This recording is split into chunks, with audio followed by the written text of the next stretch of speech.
No. Yeah. Welcome to another episode of the Community Me podcast, a conversational podcast exploring the stories, insights, and strategies behind learning-centric communities. Our mission is to inspire listeners by highlighting individuals who are shaping the future of how people come together to learn, grow, and thrive. We're thrilled to have Prashant Uttekar, founder of Curious Crow, passionate people enabler, and seasoned expert in leadership development, sales enablement, and coaching. With over 24 years of experience in corporate learning and development, Prashant's journey offers a wealth of knowledge on how to empower individuals and organizations to unlock their full potential. Prashant, it's awesome to have you with us today. How are you doing? Hello, hello, and thanks. I'll tell you why I was smiling, Farhan. You have a voice of it's a very calming voice, right? And it's fantastic to be on this show and to have an intro. And don't say all these nice things about me. We can just get on with it, and I'm fine with it. Wonderful. Well, it's awesome to have you, Prashant. And we've had a few meetings so far, and Yes. I've been really moved by your experience and your passion for what you do. So let's actually start there. Let's tell our audience what inspired you to pursue a career in, learning and development. Now you're a coach. What was kind of what's your story? How did you get to where you are today? Yeah, thanks. I'm old, so that testifies. So that's one. Well, it's been a journey, man. So look, I was in this profession by accident. So today's generation, we are already in 5G and 6G is getting tested. Um, I come from an era where mobiles were launched. I was working with a telecom operator, Idea Cellular, in India, and there was a service called GPRS, which was getting launched in India. And I was very curious about the entire technology, and you can have internet on your hands with in your on your mobile phone. That was pretty fascinating. And I had a knack of simplifying things, which I only learned that no GPS was complicated then. I'm not sure if you relate to this. Most probably you don't. You're not from that era where you had to wait for settings to happen.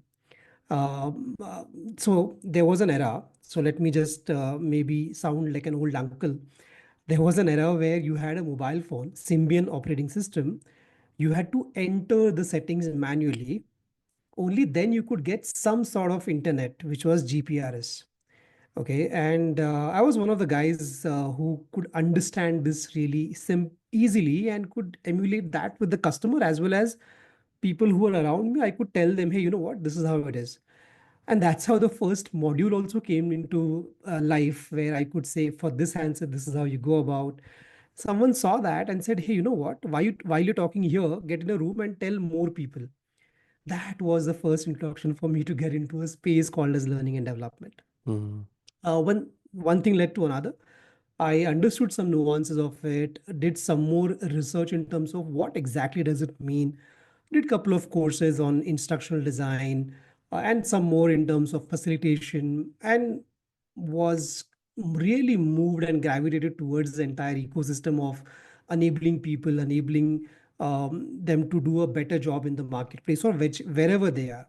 So that's how I entered in this zone. Um, Year was, if I'm not mistaken, 2004. I was working with ISLR since 2002, and 2004 is when I got into training. And it every time I do anything, even now, I'm still as excited as that kid who was in 2004 to simplify things. What are some ways I can do this much better? What are some ways I can break it down so that it is consumable? And much later in life, Farhan, I realized I don't know why am I getting nostalgic about it. Much later, I realized that my grandfather was in the Indian Army. He used to be a trainer, physical instructor. My father was in the army too. He was also a trainer in some sort. And I'm the fourth son, but I'm just trying to fit in the family tree in terms of, how learning comes to us and, we can facilitate better. that's incredible, and I think it's wonderful to have both the generational nostalgia that you're describing, right? Being able to Yeah. carry on the legacy of your father and your grandfather. But I think it's also your personality, Prashant, if I can be fully transparent. I mean, I think you have a very engaging and very open and very approachable attitude. So is that something that you think has been an asset to your ability to connect with others and build learning ecosystems? 100%. That's, in fact, that's the first one. And um, ironically, I was an introvert kid. So I'm from India, right? Do you know those guys who have oiled hair and have spectacles? That was me when I was in school and used to go to school, come back, do his homework, get good Mm. grades, and he's set, and no talking to anyone else. I was that kid. And then puberty hit and things happened. So I started working very early. And I'm from the era also where call centers were new in India. And that was a huge thing. And I realized that I have a knack of speaking or having a conversation, holding a conversation, listening really, really well. I realized it only at my first job, which, okay, I'm sorry, I don't know why it's becoming a school for you, but do you know what pages are? Yeah, yeah, You are yeah. aware? Oh, I was you aware are of aware. pagers, Very good. yeah. So I am actually from that era where I used to take these calls at the call center where they used to take these messages, right? And so I was that guy who used to take these messages. I'm from Pune, so there was a company called Hotline Paging, and I used to take those messages. And that's when I realized I'm good when it comes to people in terms of speaking. I didn't realize that it could turn out to be a career or it helps. But that's one common thread in anything and everything that I've done at work, besides work, in personal relationships with friends, family. If you are approachable, I think things are pretty easy. And beat a stranger as well. In fact, it's much easier when you talk to stranger, they open up with the darkest and deepest secret. But at the same time, it's been an asset when you are so approachable and you approach everything with a smile, and people can really listen. People find it very comforting to talk to me. Yeah, and the second phase where I have started Curious Crow, it comes very handy, Farhan, trust me. It just opens up so many conversations, and I think we will talk more about that in a while. Yeah, I'm so happy that you transitioned to this newest chapter of your career. So, uh, yeah, please tell us a little bit more about kind of what was the catalyst behind you launching Curious Crow. And I've been curious to know the meaning behind Curious Crow. What's the inspiration for the name? So I'm so happy and impressed you asked that because that's what my potential clients also ask. Okay. So they say yes to a meeting based on the name. Wow. And it's fascinating. Yeah, I can't even name if I have 10 calls, around 8 calls, they will start with why Curious Crow and what is it? Look, I'm a curious guy. I like curiosity. In fact, my TEDx talk also is on confirmation bias and curiosity and conversations. And crow happens to be one of the most intelligent species of being, actually ravens. But then curious crow fits well, and that's simply the story. And if I say curious crow, where does your mind take you? What is the story does it take you to? I isn't I there was like a fairy tale or something about a crow that did something, although it's There you not, go. I don't know the exact details. I forgot the details, but there is a story like that. So there's a thirsty crow and there's pebbles. So Uh-huh. people find nostalgia one. Curious Crow is a catchy name. That's what I realized, and a lot of people told me. And the logo is very impressive. And Mm. these three things work. And then there's a face which is smiling. So it's a great combo. That's what I realized in couple of weeks when since the time I've launched the brand name and the logo. But it's working well. It's opening doors for me, and it's doing its job of opening doors and keeping some element of surprise in terms of the offerings also. So it's not only opening doors, there's a consistent way of the value system that I really want to bring with Curious Grow. Yeah.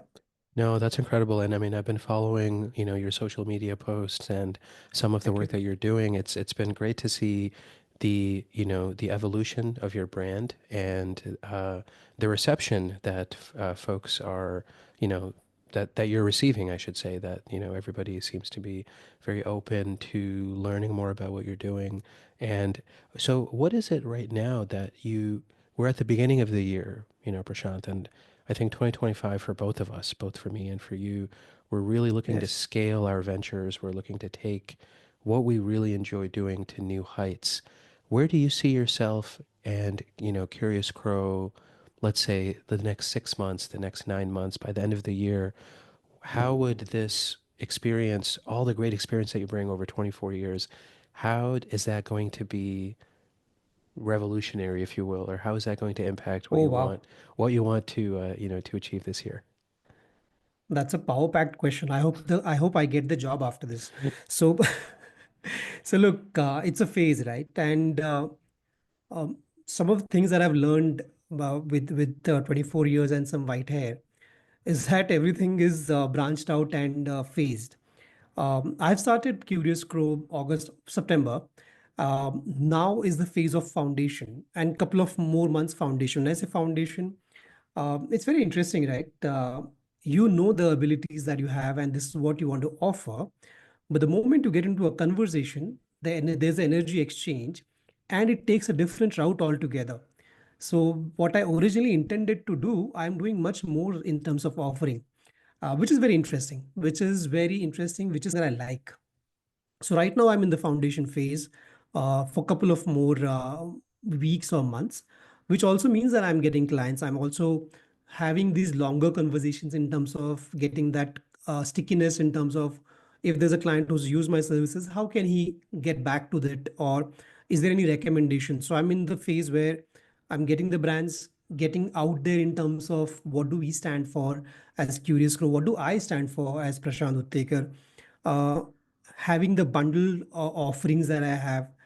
Then cut 3 months from now will be a phase where uh, we will have to do more outreach in terms of similar kind of industries. So I would go more towards industries and cut 6 to 9 months. I would want to have signature programs which can have. So I go and launch programs, and you could really come up and register for it. These typically would be in-person programs, and of course the scalability increases. A lot of brand work you will see everywhere. But I like the entire ecosystem of enabling people. So it will be always around this. Will there be a chance I productize? I'm not too sure at the moment. At the moment, I want to focus on foundation work, reaching out there, making more connections, speaking to folks like you who are into this beautiful work of community and learning and bridging and bringing all these things together. That's where I'm excited about and looking forward to connect more. Yeah. That's incredible, Prashant. I mean, there's so much to look forward to. I think the space, even as I investigate the space and learn more about, where I can provide value and the opportunities for growth and collaboration, there's quite a lot out there. And I think one of the key motivations behind me doing what I'm doing now was kind of realizing that learning can happen and does happen on an individual level, but it really becomes supercharged when you have a community, when you have a tribe, when you are in a setting in which others are able to buy into this shared agency of achieving something together, right? And I think as a coach, you're in a very unique position to be able to kind of map that journey and be a part of that journey as someone evolves through their own personality, as their personality evolves, as their perspectives evolve. So it's True. a very humbling position to be in as a coach, from what I understand, having never been one. But would you agree with that? Maybe what I'm trying to get at here, Prashant, is what's what really in your heart of hearts makes you happy and makes you get up every morning.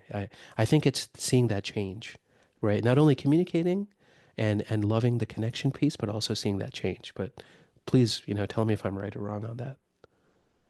I No, you're spot on. And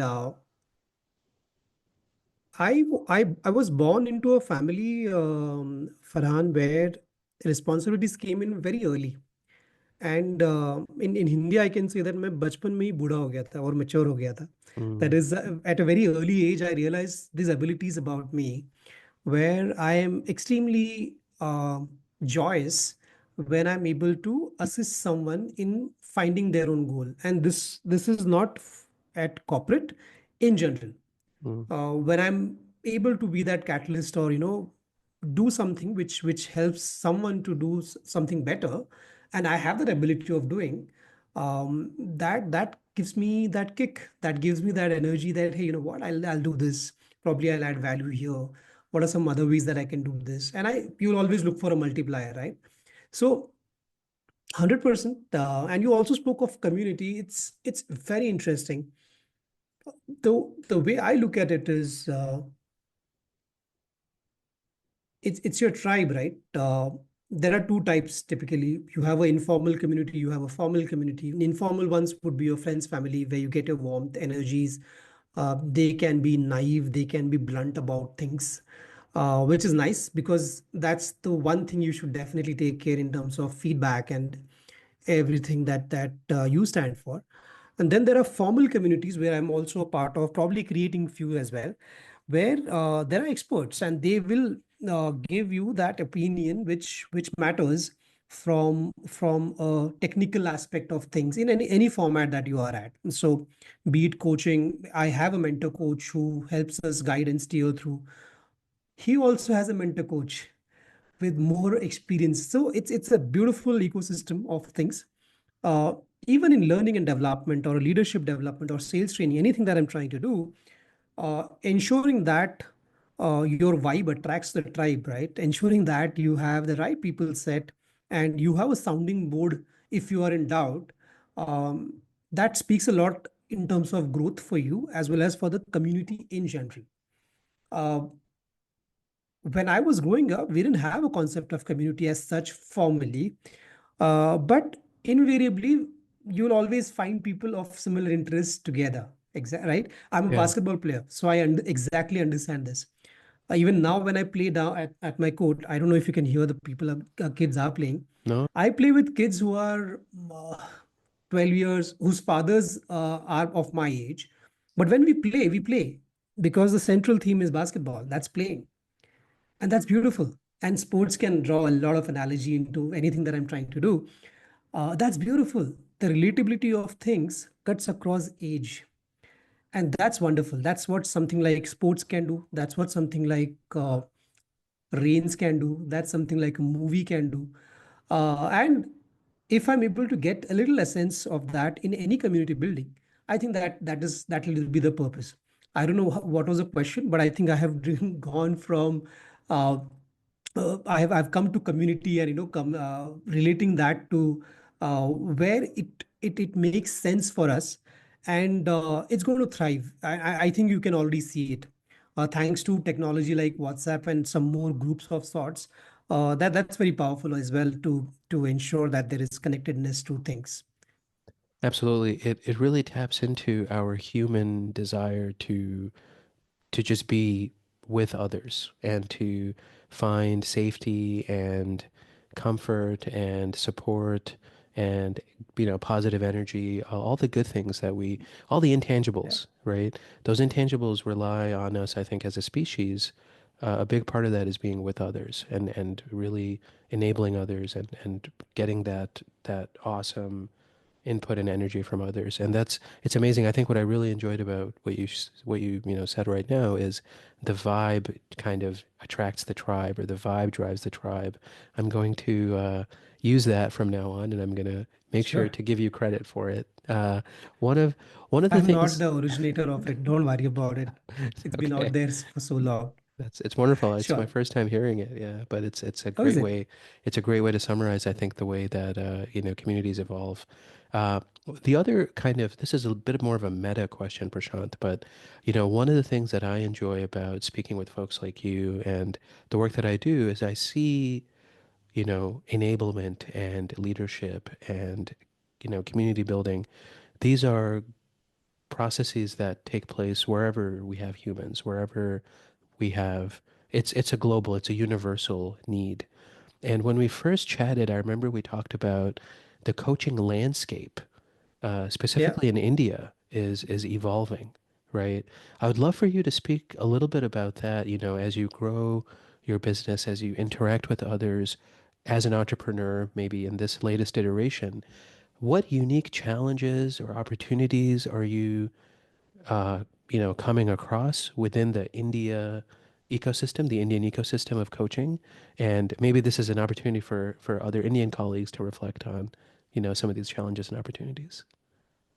It's an interesting question. I this is my second time I'm getting trained. I got trained in coaching. First time was around 5 years back. From then to now, lots has changed, including the curriculum of coaching.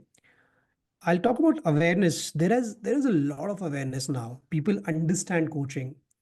People understand there is a difference between coaching, mentoring, counseling, therapy, but that's still a little percentage of people.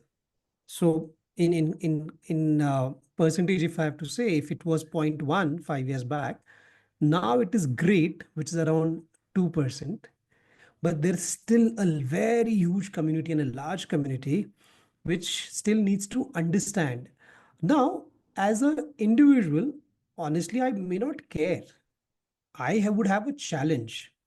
It is upon us to filter it out. Is it a coaching requirement? Is it a therapy requirement? Or is there a mentoring required, or something else for altogether, which we don't even know probably?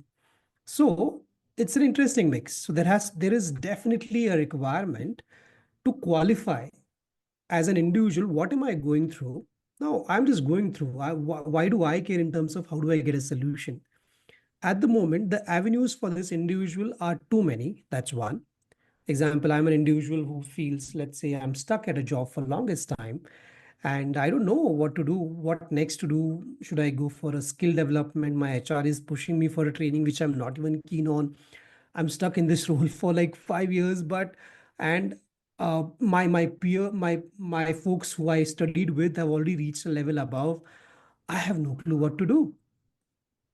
This sounds like a coaching scenario.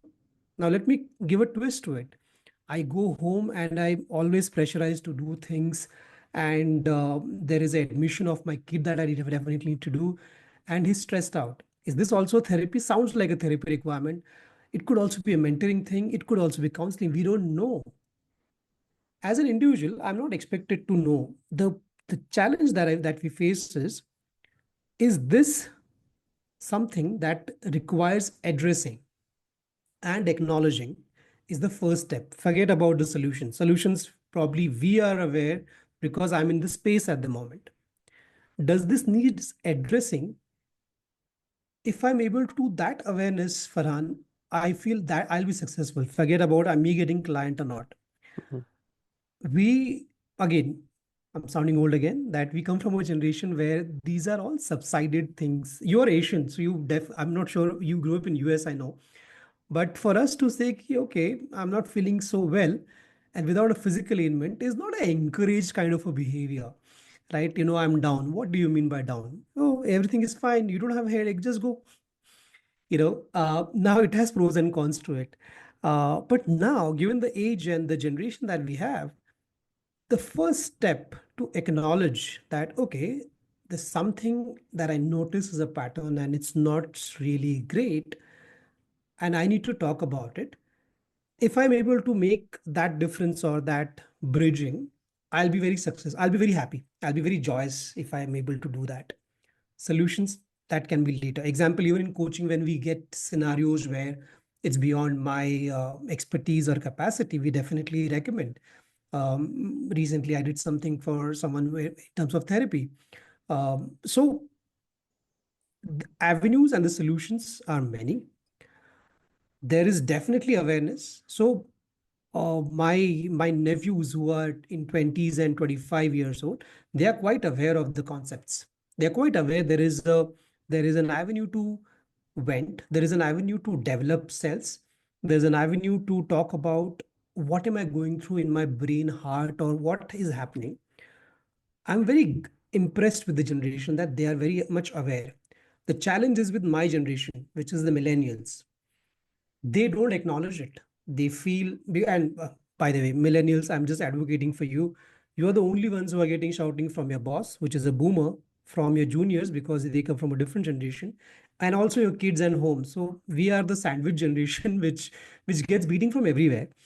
But this also is also a generation where, again, you can look at the statistics. This is also a generation which is carrying on generational trauma. They're carrying on a lot of burden, and they're not vocal about things as you want them to be. So that's the challenge I see. The beauty of it is the avenues are there. There are there is so much awareness. People are more prepared in terms of the clientele. Is more prepared in terms of what is going to happen. I remember earlier setting it up in terms of introducing someone to coaching used to be a challenge, but now people are aware. They are well read in terms of how to come about. Um, how and what are some ways you can regionalize this is also going to be a huge thing, especially for a country like India. And you'll see it in podcast as well as in stand up that you'll see the best of content. In English, it's great, but the moment you regionalize this, there is an audience which was not even aware, and that'll be a route which definitely needs to be taken. And that's when you reach the grassroots, and again, for a larger good, that will be the thing of essence. Every 50 to 100 kilometers, the language and the dialect changes in India. And it's such a huge country, right? If someone from my community comes and speaks to me in a way which evokes some thought, that's the value add I would be looking at. Right. And that'll be more powerful. That'll be more powerful. Yeah. I think that's where it is at. Yeah. Yeah, that it gives me so much to reflect on. I mean, as you know, as a Bangladeshi millennial, I there's so much that resonates, you know. You are a millennial? I'm a millennial, yeah, 89. I'm in I would 89. have taken you. Yeah, so I am I think in the beginning of the millennial era, I'm like one of the early millennials. I'm not even sure You're almost how. there. Yeah. Yeah, yeah. You made the So cut. I made the cut exactly. So, you know, it's incredible. I think one of the things that I'm going to speak in, you know, for myself first, but then maybe this is also relevant to broader South Asian society, is vulnerability was never really, it wasn't encouraged, right? True. And I think that speaks to what you were saying earlier. You know, if you have a headache, if it's a mental or emotional ailment or issue, it was kind of willfully brushed under the rug, right? You know, pick yourself up and go on and uh, go on to the next day. You know, pick yourself up by the bootstraps, I think is the expression, right? So, True. yeah, you know, just you know, don't be. It was minimalized. It was seen as something that you don't want to uh, interfere. It was seen as a negative thing that would interfere with your ability to produce, to achieve, you know, whatever the case is. And it's really great to hear. I think social media, for all its ills and, you know, things that we wish it didn't do, I think one of the things that social media has really enabled is also the positive community building and the awareness building, 100%. right? And 100%. Yeah. which is incredible. So I'm happy to hear that things are changing on the ground, and folks in India are so much more, they're aware of what coaching means for them, right? Especially at a professional level, especially if they've been, you know, engaging in the types of communities and initiatives that you're a part of. They come in with a lot of that knowledge already. So it makes your job easier, and it again gives the broader professional community, I think, a lot of encouragement and a lot of goodwill that they can take. So maybe for each generation, it'll get better and better, right, as the years progress. Um, and looking to the future a little bit, Prashant, what excites you the most within your space, within leadership, coaching, sales enablement? I mean, we hear everybody's talking about AI-enabled technologies, AI-enabled workflows. What is it that you are really excited by in your free time? Yeah, I know we all have limited free time, but in your free time, what do you like to learn about or really dig into that really kind of catches your attention? In my space, there are two different questions here. If in my free time, there's lots that I do. I have a lot of free time, by the way. It's a myth that people are okay. It's not. It's all about priorities. Uh, but in my space, if I'm looking at, I look at what are the trends. I look at what's happening. I look at what are some things that I'm prepared for. If I like it, I go deep in it. Um, AI is fascinating. AI is incredible. Have you seen a shark or a whale fly in the air? And you can do that. And it's amazing. Um, it's a little away in terms of replacing, and I don't think that's ever going to happen. Anything that we're trying to do. I'll tell you why. With experience, I'm speaking. The way I design a program will have so many elements. Let's say I'm designing a leadership journey. I will I will engage with my client or a potential client and get those nuances, things that are unsaid as well, and I will try to create that journey. And AI won't be able to do that. But AI is fascinating in some of the things that we cannot really think of. Example, building some case studies, given the complexity of things that we're trying to do, refining some of the responses. It's brilliant at it at the moment. And some more complex things that used to take longer time. It's and I leverage it. I have no shame in saying that I leverage this, because if I don't, then I'll miss out like Kodak. Uh, I am a huge fan of technology. I love the process of researching by reading, writing, and engaging with people, and that gives you that humanness. A perfect thing is only momentary, and that's what humanness brings to it. I know it sounds like a negative thing, but we are here to make mistakes and learn only. Yaar. Matlab, what else are you here for? That's why people appreciate handwritten notes even today, Yeah. right? They call it personalizing messages. Earlier it was the way of life. There was no other method. So now, of course, it sounds like, oh, there's a personal touch because he gave a handwritten note. It was the way of life. So it's fascinating for me in terms of what next in leadership is going. When we used to do at corporate in terms of leadership journeys, the programs used to be very standard kind of a program, like off the shelf. Okay. I'm talking way back.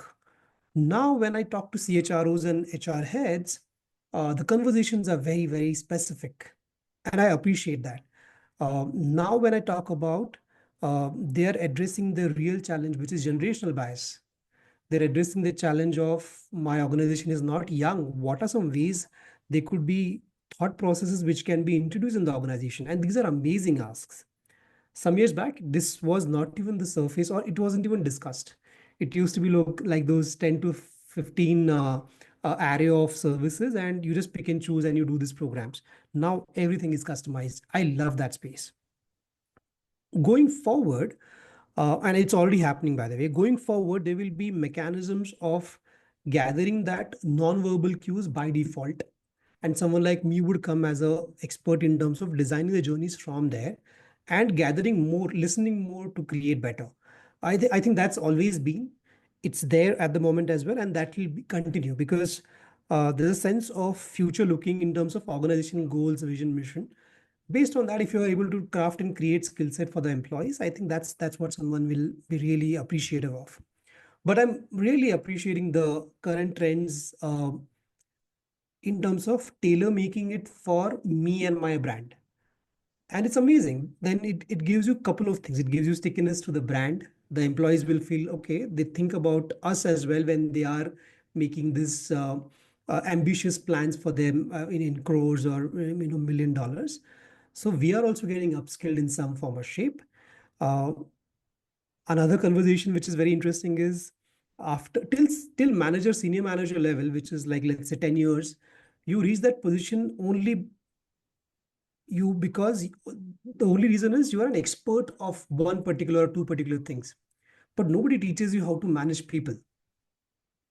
And that is another fresh and a nice conversation that a lot of HR folks have now to ensure the next force that comes in, they are better with managing people, and that's the real essence of leadership development. So I'm extremely excited in terms this space. keeps evolving as we speak. And if you look at different industries in different geographies, some would be much ahead, some would be catching up. And but there is a symmetry in it. There is a sense of bringing that value at whichever stage you are. So definitely, the future definitely looks promising. It's very exciting to hear that. And also, as I reflect on kind of the arc of this conversation, Prashant, right, going back to the idea of community and, you know, as a coach, as a leader, as a mentor, as an influencer, you are you provide inputs to your clients and to the people that are in your tribe, but then they are also providing you tremendous Yes, ideas and thoughts and true. inputs as well, right? So it's this really it's almost a self-sustaining, self-fulfilling exchange of ideas and information and opportunity in a holistic way into how people see their own personal development and the evolution of their careers and their lives. I think it's going to be tremendously exciting to be in this space and to have technology be something that influences the way that we can make these connections better, more holistically and in a more healthy way, I think will only just supercharge these efforts. So yeah, that's incredible. Uh, Agreed. Yeah. as we move towards the end of the discussion, Prashant, I would love to share or have you share with our audience. You mentioned when we first spoke that in addition to all the great work that you're doing and all the free time that you have, you're also writing two books, if I'm not mistaken. Yes. So please tell us more about that project and, what you hope to achieve as an author. So, and thanks, you remembered that. So, there are two books in working, and I think this is the first time I'm announcing it anywhere in public. So, you've put me on spot, but I'm excited about the books. So, one is the book on sales. Now, it is not a typical book. It will be a book which will have a story. So, it will be a book which will have two parts to it. Book with two parts. One part is a story, and you can follow a story about this gentleman and how he went about this entire equation or with the clientele, and what are some things that he reflected and won eventually. Um, and the second part is extremely academic, the frameworks, the processes, the things. So there are two kinds of readers. One who likes story, one who like give it to me straight, and I will go through the frameworks and I will learn from it. And both will be there in this book. Um, I'm extremely clear in terms of how the book is going to go. I'm already down with 3 to 4 chapters in this. Writing as a process is so I used to write articles a lot and publish them here and there. But now it's getting serious, and I like the process. I'm really happy that I'm able to write this. Uh, the second book is a pet peeve. I don't know when it will come out. It's I in fact the first thing I know about that book is I was extremely clear about the title of the book. It's called Come to Think of It. Okay, Mm. these are basically thoughts, which basically these are my thoughts. Nobody wants to listen to me at home, so I'm writing. As easy as this. But these are thoughts. This is about simple life in terms of, come to think of it, life is so easy. A lot of personal stories in that. A lot of people who are not publicly or not famous worldwide, but they mean to me. And what is that meaning that I carry with me as a value? And it's as easy as that. So again, the second one is the first one which I've started writing since last year, but I take time to write that. The sales wala, that's pretty standard. I know what to write and everything. The come to think of it takes time, and as I add more experiences, I add more lines also to it. So I'm not too sure if it's going to be an autobiography at the end of my life. I don't know when it will release, but it keeps on adding. But I think someone suggested to me that release a part one. So think of it that way. So Mm. must be someone from sales, but someone suggested that just get it out. And but yeah, but yes, both different types of books, and I'm making an effort to put try to become that published author and get that title under my belt. Yes. I think it's incredible, and you're engaging in again, back to all the different things that you do, these projects illustrate what you're Yes. most passionate about, right? So you have your what you do as a coach and as an enabler really speaks to the first publication, and the second publication is your your musings, your thoughts, things that you think people will Yes. benefit from, uh, knowing People well. benefit. I have no clue.